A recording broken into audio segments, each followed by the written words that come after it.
فرمایا قال رسول اللہ صلی اللہ علیہ وسلم کہ اللہ کے رسول نے فرمایا صلی اللہ علیہ وسلم من صام رمضان ایمانا و احتسابا غفر له ما تقدم من ذنبه، جس نے رمضان میں روزے رکھے ایمان کے ساتھ، یقین کے ساتھ اور احتساب، اللہ سے اس کے اجر کی امید میں، غفر له ما تقدم من ذنبه، اس کے پچھلے تمام گناہ معاف ہو جاتے ہیں۔ یہ نوٹ کیجئے کہ اس سے مراد گناہ کبیرہ نہیں ہے، گناہ صغیرہ ہے۔ گناہ کبیرہ کے لیے توبہ شرط ہے، گناہ صغیرہ جو ہے وہ ان چیزوں سے دھل جاتے ہیں۔ لیکن اب دیکھیے ومن قام رمضان ایمانا و احتسابا، اور جو کوئی کھڑا رہا رمضان میں یعنی رات قیام اللیل ایمان اور احتساب کے ساتھ، غفر له ما تقدم من ذنبه۔ اب تیسری بات ومن قام لیلۃ القدر ایمانا و احتسابا، اور جو کھڑا رہا قیام اللیل جس نے کیا ہے لیلۃ القدر میں ایمان اور احتساب کے ساتھ، غفر له ما تقدم من ذنبه، متفق علیہ۔ یہ حدیث بخاری اور مسلم دونوں کی ہے۔ اب یہاں جو بات میں چاہتا ہوں کہ آپ پر واضح ہو جائے، اس حدیث میں دونوں چیزوں کو پیرلل لایا گیا، من قام رمضان من صام رمضان، پیرلل، بالکل متوازی، ہم وزن اعتبار سے، من صام رمضان ایمانا و احتسابا غفر له ما تقدم من ذنبه، من قام رمضان ایمانا و احتسابا غفر له ما تقدم من ذنبه۔ اب سوال پیدا ہوتا ہے قیام اللیل سے مراد کیا ہے؟ یہاں پہ میں ذرا تراویح کا جو پس منظر ہے وہ بیان کر دینا چاہتا ہوں۔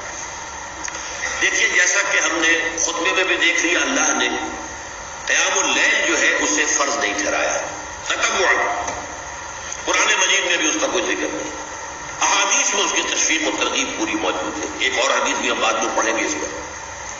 اس کا پس منظر کیا تھا کہ اس کو چھوڑ دیا گیا۔ اب ظاہر بات ہے مسلمانوں میں کمزور بھی ہیں، مسلمانوں میں وہ مزدوری کرنے والے بھی ہیں، روزہ تو فرض ہے ان پر، چاہے مئی کا مہینہ ہے اور گندم کاٹنی ہے، روزہ تو پھر بھی رکھنا ہوگا، یہ سب کچھ ہے۔ لیکن یہ کہ رات کو پھر کھڑے رہنا ان کے لیے، جاگنا ممکن نہیں، لہذا ان کے اوپر یہ چیز فرض نہیں۔ حضور نے تراویح کی نماز یا قیام اللیل نہ اسے فرض قرار دیا، نہ اس کے باجماعت کوئی اہتمام کیا مستقل، صرف 3 راتیں آپ نے جماعت کروائی ہے، اس میں 8 رکعتیں آپ نے پڑھی ہیں کہ جو آپ کا معمول تھا تہجد کا، وہی پڑھی، اور تہجد کے وقت ہی جماعت کرائی ہے۔ یہ ہے وہ حدیث۔ اس کے علاوہ کسی نماز تراویح جو ہے جو ہم پڑھتے ہیں 20 رکعتیں عشاء کے ساتھ متصل، اس کا کوئی ذکر نہ دور نبوی میں ہے نہ دور صدیق اکبر میں ہے۔ یہ دور حضرت عمر کی خلافت میں ہوا ہے، اور ہم نہیں کہہ سکتے کتنے سال کے بعد ہوا ہے۔ حضرت عمر رضی اللہ تعالیٰ عنہ کی خلافت کا دور جو ہے وہ تو 10 برس ہے، ہو سکتا ہے 5 برس کے بعد ہوا ہو، 6 برس کے بعد ہوا ہو، 12 ہوا ہے تو کیا ہے۔ حضرت عمر ایک مرتبہ مسجد میں داخل ہوئے، مسجد نبوی میں، تو دیکھا کہ کچھ لوگ 8، 10، 12 جو ہے وہ ایک جو ہے حافظ کے پیچھے کھڑے ہوئے اور قرآن سن رہے ہیں، کچھ دوسرے کونے میں کھڑے ہیں، کچھ کہیں اور کھڑے ہیں، مختلف جماعتیں ہو رہی ہیں۔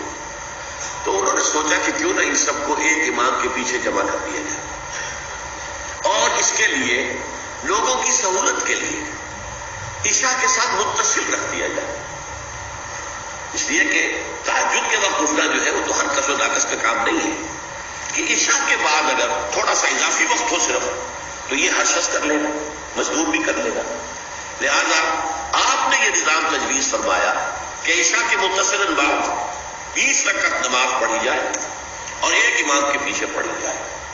یہ گویا کہ اجتہاد ہے حضرت عمر رضی اللہ تعالی عنہ، اس کو آپ نے خود بدعت بھی قرار دیا ہے، لیکن بدعت حسنہ، بدعت کس اعتبار سے؟ لغوی اعتبار سے، نئی بات، اس لیے کہ حضور کے زمانے میں نہیں تھی، تو یہ اس طریقے سے ایک نئی بات ہے۔ لیکن یہ بات کیونکہ بہت اچھی ہے، بہت عمدہ ہے، آپ جب یہ رمضان چل پڑا تو ایک دن مسجد میں آئے، دیکھا کہ بڑی بھری مسجد ہے، صحابہ کھڑے ہیں اور ایک امام کے پیچھے قرآن سن رہے ہیں۔ آپ نے فرمایا نعم البدعۃ ھذہ، یہ جو ہم نے نئی بات شروع کی ہے یہ بہت اچھی ہے، بہت عمدہ ہے۔ اب یہاں سے فرق واقع ہو گیا ہے۔ ایک تو اہل تشیع جو ہے وہ تو ویسے ہی حضرت عمر سے بہت دشمنی رکھتے ہیں، عناد رکھتے ہیں، تو حضرت عمر کے اجتہادات سے انہیں نفرت ہے، انہیں دوری ہے، چاہے وہ کوئی سا بھی حضرت عمر کا اجتہاد۔ ہمارے ہاں رئیس حضرات بھی در حقیقت حضرت عمر یا کسی اور خلیفہ راشد کے فعل کو وہ سمجھتے ہیں کہ یہ ایگزیکٹو آرڈرز ہیں، یہ ہمیشہ کے لیے نہیں۔ حضرت عمر نے اپنے دور میں نظام قائم کیا، ان کے دور کے لیے ٹھیک تھا، یہ ہمیشہ کے لیے نہیں۔ ہمیشہ کے لیے وہ 8 ہی رکعتوں میں قائل ہیں، وہ تہجد والے، لیکن اس میں بہرحال انہوں نے بھی خود یہ اضافہ کیا ہے کہ وہ 8 رکعتیں وہ عشاء کے ساتھ متصل پڑھتے ہیں، تہجد کے وقت تو نہیں پڑھتے۔